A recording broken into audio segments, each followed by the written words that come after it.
Kurma yang menangis sedih di depan Rasulullah dan sahabat. Pada suatu Jumat, warga Madinah digemparkan dengan suara tangis yang amat pilu dan tak ujung henti. Suara yang seperti rengekan bayi itu berasal dari Masjid Nabawi. Para sahabat Rasul yang berada di masjid pun kebingungan, siapa gerangan yang menangis. Saat itu, mereka tengah berkumpul untuk menjalankan sholat Jumat. Tangisan terdengar sesaat ketika Rasulullah memberikan khutbah.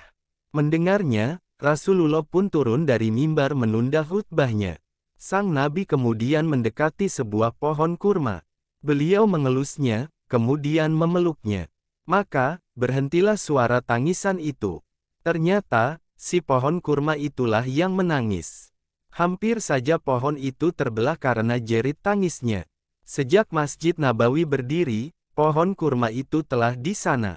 Tak hanya menjadi tonggak, pohon kurma tersebut selalu menjadi sandaran Nabi acap kali beliau memberikan khutbah. Si pohon selalu menanti hari Jumat karena pada hari itu ia akan mendampingi Nabi memberikan nasihat kepada kaum muslimin. Sejak Jumat pertama masjid berdiri, ia selalu setia dan bahagia menemani Nabi Muhammad. Hingga hari Jumat itulah ia menangis. Beberapa hari sebelum Jumat yang pilu bagi si pohon, seorang wanita tua Ansar mendatangi Rasulullah. Ia memiliki putra seorang tukang kayu dan ia menawarkan sebuah mimbar untuk Rasul. "Wahai Rasulullah, maukah kami buatkan mimbar untuk Anda?" ujarnya. Rasulullah pun menjawab, "Silahkan jika kalian ingin melakukannya," ujar beliau. Maka, pada Jumat keesokan hari, mimbar Rasul telah siap digunakan. Mimbar itu pun diletakkan di dalam masjid. Saat Rasul menaiki mimbar, menangislah si pohon karena ia tak lagi menjadi teman Rasul dalam khutbah Jumat seperti biasa. Pohon ini menangis karena tak lagi mendengar nasihat yang biasa disampaikan di sampingnya, ujar Rasul setelah memeluk pohon tersebut.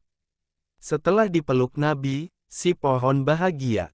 Ia tak lagi menangis dan dirundung kesedihan. Meski tak lagi mendampingi Nabi, mendapat pelukan dari Nabi cukup mengobati rasa sedihnya. Rasulullah pun berkata kepada para sahabat, "Kalau tidak aku peluk dia, sungguh dia akan terus menangis hingga hari kiamat," sabda Nabi. Kisah pohon kurma yang menangis ini sangat populer dalam kisah Islami. Banyak rawi yang meriwayatkan hadits tersebut, sehingga tak perlu lagi dipertanyakan kesahihannya. Para sahabat banyak meriwayatkannya, baik Ibnu Abbas, Anas bin Malik, Jabir, Ibnu Umar, dan lain sebagainya. Kisah ini menunjukkan betapa seluruh makhluk, bahkan pohon sekalipun, mencintai Rasulullah.